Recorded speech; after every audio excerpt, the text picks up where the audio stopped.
Presiden Amerika Serikat Donald Trump kembali menjadi sorotan publik.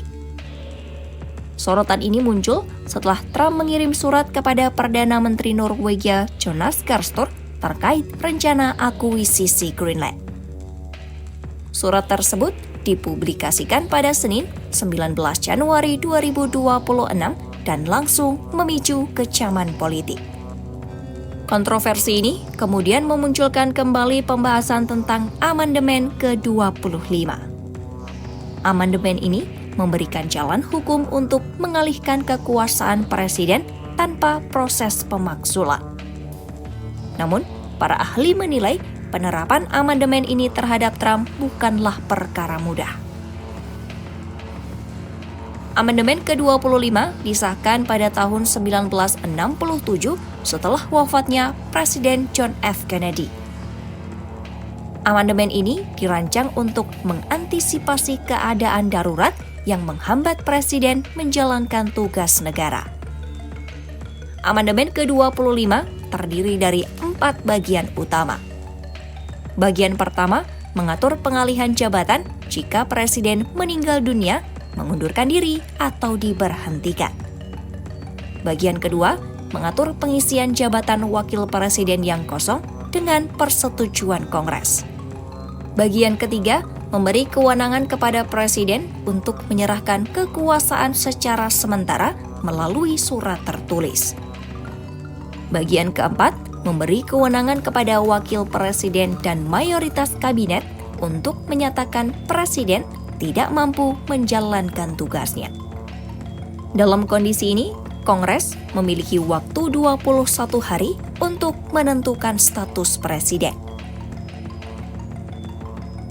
Surat Trump kepada PM Norwegia memicu reaksi keras.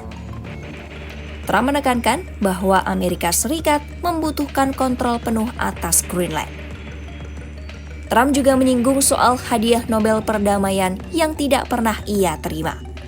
Padahal penghargaan tersebut ditentukan oleh Komite Nobel Independen, bukan pemerintah Norwegia.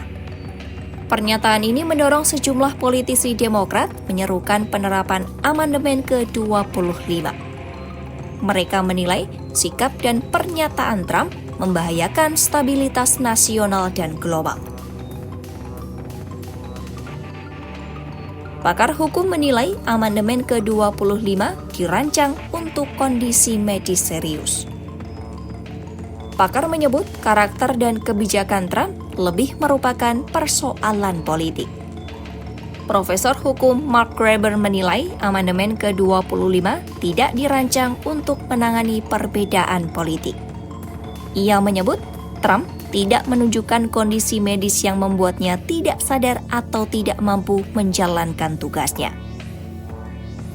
Pakar lain menilai keputusan tetap berada di tangan wakil presiden dan kabinet. Hal ini membuat penerapan amandemen tersebut sangat kecil kemungkinannya. Reaksi politik muncul dari dalam negeri Amerika Serikat dan Eropa. Perdana Menteri Norwegia menegaskan posisi Greenland sebagai bagian dari Kerajaan Denmark. Norwegia menyatakan dukungan terhadap Denmark dan NATO dalam menjaga stabilitas Arktik. Presiden Perancis Emmanuel Macron mengingatkan agar dunia tidak menerima tatanan global berdasarkan kekuatan semata. Di dalam negeri Amerika Serikat, sejumlah politisi Partai Republik juga menyampaikan peringatan. Mereka menilai langkah lanjut dari ancaman Trump bisa menjadi akhir kepemimpinannya. Trump sendiri tetap mempertahankan sikapnya terkait Greenland. Trump menilai isu tersebut berkaitan dengan keamanan nasional dan keseimbangan global.